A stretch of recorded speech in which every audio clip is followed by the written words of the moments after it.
నమస్కారం బీఆర్కే భక్తి ప్రేక్షకులందరికీ స్వాగతం. నేను మానస. ఈ రోజు మనతో పాటు ఉన్నారు ప్రముఖ ఆధ్యాత్మికవేత్త, జ్యోతిష పండితులు బ్రహ్మశ్రీ గోనుగుంట్ల సురేష్ బాబు గారు ఉన్నారు. గురుగారిని అడిగి అక్షయ తృతీయ తర్వాత మనకు 12 రాశుల వారికి ఎలా ఉండబోతుందో అడిగి తెలుసుకుందాం. నమస్కారం గురుగారు. నమస్తే గురుగారు, ద్వాదశ రాశుల్లో ముందుగా మేషరాశి వారికి మే నెలలో ఎలా ఉండబోతుంది? మనం మేషరాశి ఫలితాలు చూద్దాం. మే మంత్ యొక్క రాశి ఫలాలు ఎలా ఉంటుందో. మే మంత్ కనుక చూసుకుంటే మనకి మే మంత్ ఈ మంత్ అంతా ఎక్కువగా మనకి చైత్ర వైశాఖ మాసంతో ఉంటుందన్నమాట. వైశాఖ మాసం అనగానే విష్ణుమూర్తికి అత్యంత ప్రీతికరమైన మాసము. ఈ రాశి ఫలాలు స్టార్ట్ అవటంతోనే మనకి అక్షయ తృతీయతో స్టార్ట్ అవుతూ ఉందన్నమాట. అక్షయ తృతీయ ఆ తర్వాత ఇందులో ఇంకొక ముఖ్యమైన విశిష్టమైన రోజు అంటే బుద్ధ పూర్ణిమ కూడా ఉంది. ఈరోజు గురువులకు నమస్కరించిన లేదంటే వందే కృష్ణం జగద్గురుం శ్రీకృష్ణుడికి సంబంధించిన పూజలు చేసినా కానీ చాలా విశేషంగా అందరికీ ఎంతో శుభం కలుగుతుంది. అంతేకాకుండా మనం గనక చూసుకుంటే ఈ వైశాఖ మాసంలో విష్ణుమూర్తికి ఎంతో ప్రీతిపరమైనది కాబట్టి ఉదక దానం చాలా పుణ్యం ఇస్తుంది అంటారు. అంటే మంచినీటిని దానంగా ఇస్తే ఎంతో బాగా పుణ్యం ఉంటుంది. ఏమంటారంటే విష్ణులోకం ప్రాప్తిస్తుంది అని శాస్త్రాలు చెప్తూ ఉన్నాయి. అది ఈ కాలమాన పరిస్థితులను అనుసరించి మీరు చక్కగా డైరెక్ట్గా మీరు ఉదకం అంటే మంచినీళ్ళు అనమాట. ఎక్కడన్నా వాటర్ బాటిల్స్ అవన్నీ ఒక కేసు లాగా మీ కార్లకు ఎక్కడన్నా పెట్టుకొని వేరే వాళ్ళకి అలా దానం ఇచ్చుకుంటూ పోయిన అవసరమైన వాళ్ళకి ఎంతో పుణ్యం వస్తుంది. సో ఈ యొక్క మంత్ విశిష్టతో పాటు మనకి మేషరాశి వాళ్ళకి ఇలాంటి మాసంలో ఎలా ఉందో మనం చూద్దాం. ఫస్ట్ మేషరాశిలో ఉన్న నక్షత్రాలు కనుక చూసుకుంటే మనం అశ్విని 1, 2, 3, 4 పాదాలు, భరణి 1, 2, 3, 4 పాదాలు, కృతిక ఫస్ట్ పాదం అంతా మనకి మేషరాశిలో ఉంటాయి. పేరు బలం ప్రకారంగా మనం చూసుకుంటే చూ, చే, చో, లా, లీ, లు, లా, ఆ అన్న అక్షరాలు కూడాను మనకి ఈ మేషరాశిలో ఉంటాయి అన్నమాట. మనం కనుక గ్రహస్థితిని ఫస్ట్ మనం కన్సిడరేషన్ చేస్తే సూర్యుని యొక్క సంచారం వృషభంలో మే 15 నుండి ఉంటుంది. చాలా ముఖ్యమైనది. మనకి చాలా చేంజెస్ ఈ మంత్లో చేయబోయే గ్రహం ఏంటంటే సూర్యగ్రహం. దానితో పాటు మనకి బుధ సంచారం మేషంలో, శుక్రుని యొక్క సంచారం మీనంలో, కుజుడు కర్కాటక రాశిలో ఉన్నారనమాట.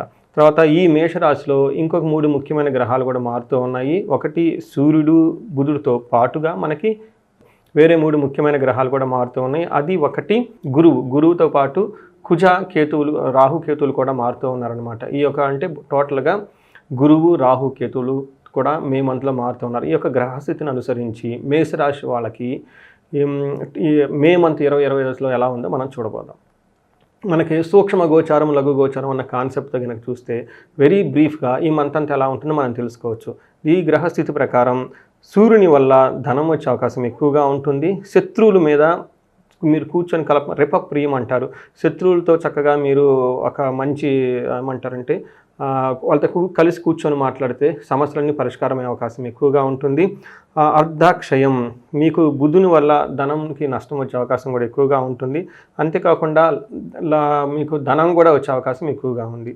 ఈ యొక్క మనం ఇప్పుడు దాకా మనం సూక్ష్మ గోచారం, లఘు గోచారం ప్రకారం చూసుకుని ఇప్పుడు మనం డీటెయిల్డ్ గనక గ్రహస్థితి ప్రకారం చూసుకుంటే మన మహర్షులు ఏం చెప్పారంటే సూర్యుడు 2వ ఇంట్లో ఉంటే ఏమవుతుందంటే హీనత్వం, దుష్ట సంసర్గో, మనస్తాప, శిరోవేద, నిష్ఫలం కృషి వాణిజ్యం, విత్తరాశి గతౌ రవో అని చెప్తారు. అది విత్తరాశి అంటే 2వ స్థానంలో అంటే మీ యొక్క రాశి నుంచి 2వ ప్లేస్లో సూర్యుడు ఉంటే ఏమవుతుంది అంటే హీనత్వం అంటే నీచబుద్ధి కలిగి ఉండటం, తర్వాత దుష్ట సంసర్గో దుష్టులతో సవాసం చేయటము, మనస్తాప అంటే మనసులో ఏదో ఒక శంకంగా ఉండటం, డౌట్ఫుల్గా మీకు బాధిస్తూ ఉంటుంది. అంతేకాకుండా శిరోవేద విపరీతంగా తలపోటు వచ్చే అవకాశం కూడా ఎక్కువగా ఉంటుంది. వ్యధా నిష్ఫలం కృషి మీరు గనక హార్డ్ వర్క్ చేస్తే దాని యొక్క రిజల్ట్ రాకుండా మీరు దాంట్లో ఇబ్బంది పడే అవకాశం ఎక్కువగా ఉంటుంది.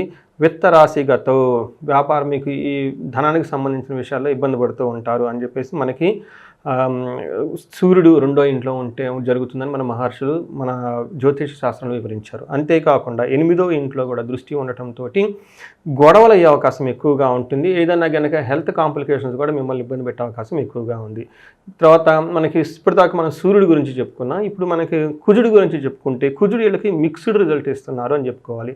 కుజుడు మీకు చూస్తే వీళ్ళకి 4వ ఇంట్లో ఉండటం వల్ల ఏమవుతుంది అంటే బంధువుల వల్ల చిరాకులు, మిత్రద్రోహము, స్థానభ్రంశము ఇవి జరిగే అవకాశం ఎక్కువగా ఉంది. అంతేకాకుండా వీళ్ళకి 7th హౌస్లో ఉండటంతో సోదరులతో వివాదం వచ్చే అవకాశం ఎక్కువగా ఉంది. దీనితో పాటు 11th హౌస్లో దృష్టి ఉండటంతో ధనలాభము, అనుకున్న పనులని అనుకున్న విధంగా చేసుకోవటము, ఆర్థిక వృద్ధి, తర్వాత భూలాభము, భూమికి సంబంధించిన వ్యవహారాలు ఏమైనా గనక ఉన్నా, బంగారం కొనుక్కోవాలన్నా, వస్తువులు ఏదైనా కొనుక్కోవాలన్నా కానీ వీటి ద్వారా మీకు ఎంతో కలిసి వచ్చే అవకాశం ఎక్కువగా ఉంటుంది. తర్వాత మనకి శుక్రుడు వీళ్ళకి కొంచెం అనుకూలంగా లేరు. మనం ఇప్పటిదాకా కనుక చూసుకుంటే సూర్యుడు మిక్స్డ్గా ఉన్నారు, కుజుడు కూడాను అంత అనుకూలంగా లేరు. శుక్రుడు కనుక చూసుకుంటే శుక్రుడు కూడా వీళ్ళకి అంత అనుకూలంగా లేరని మనం చెప్పుకోవాలి.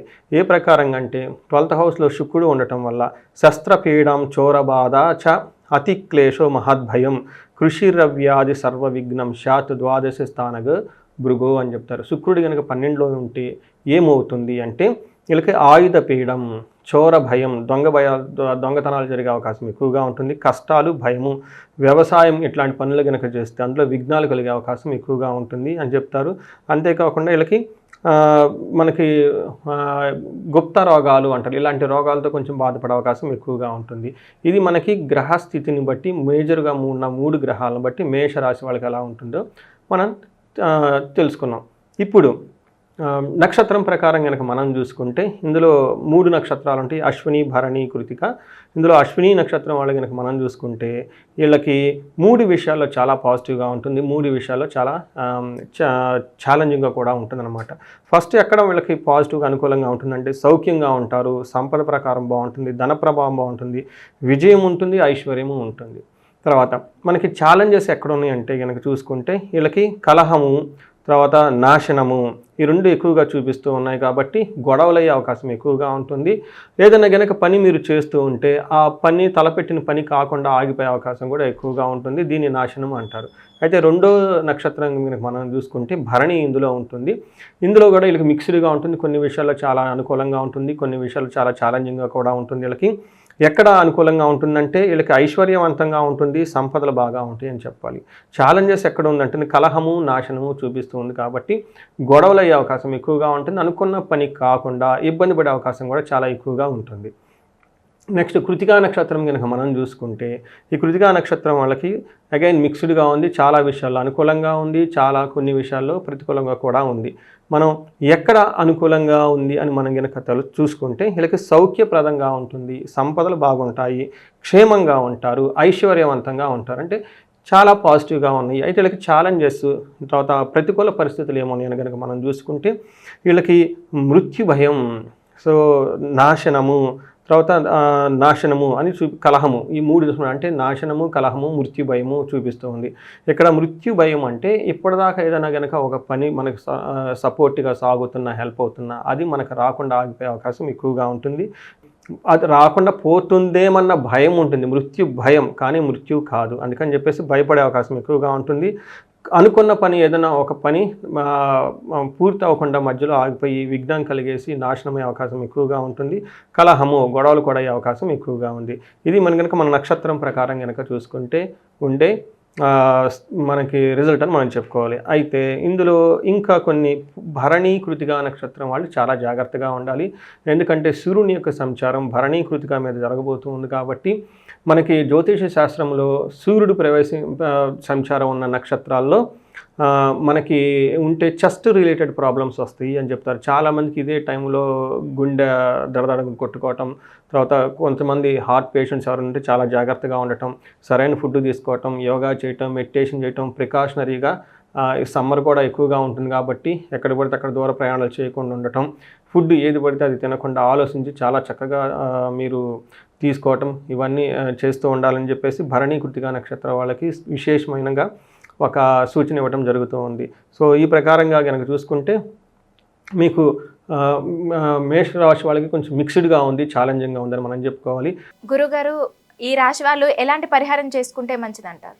పరిహారాలు కనుక మనం చూసుకుంటే ముఖ్యంగా వీళ్ళకి ఐశ్వర్యవంతంగా ఉంది కాబట్టి ధన ప్రవాహం చాలా చక్కగా ఉంది. ఎవరికైనా ధనాన్ని కనుక బాగా ఇబ్బంది పడుతూ ఉంటే మీకున్న సమస్యను బట్టి కనకదార స్తోత్రం చదవటం, స్త్రీ సూక్తంని అది వేద మంత్రం కాబట్టి దాన్ని చదువుకోవటం, ఇంకా బాగా సీరియస్గా కనుక ధన ప్రవాహం ఇబ్బందులు పడుతూ ఉంటే మీ యొక్క సమస్యను పెద్ద దాన్ని బట్టి అయితే మీరు కుబేర పాశుపత అభిషేకం చేయించుకోవటం, స్త్రీ సూక్తంతో సంపుటీకరణ చేసిన మహాలక్ష్మి విశేష హోమం కనుక చేయించుకుంటే ధన ప్రవాహం చాలా చక్కగా ఉంటుంది.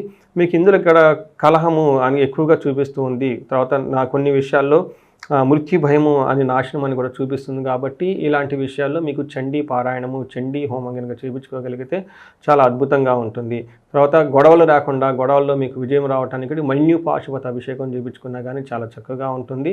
సో మీకున్న సమస్య యొక్క తీవ్రతను బట్టి, మీకున్న అవకాశాన్ని బట్టి ఈ హోమాలు, యజ్ఞాలు ఇవన్నీ చేయించుకుంటే విశేషంగా లాభిస్తారని చెప్పేసి నేను కోరుకుంటున్నాను. ఓకే గురుగారు, మేషరాశి వారి గురించి అలాగే వాళ్ళు చేసుకోవాల్సిన పరిహారం గురించి చాలా చక్కగా వివరించారు. ధన్యవాదాలు. నమస్తే.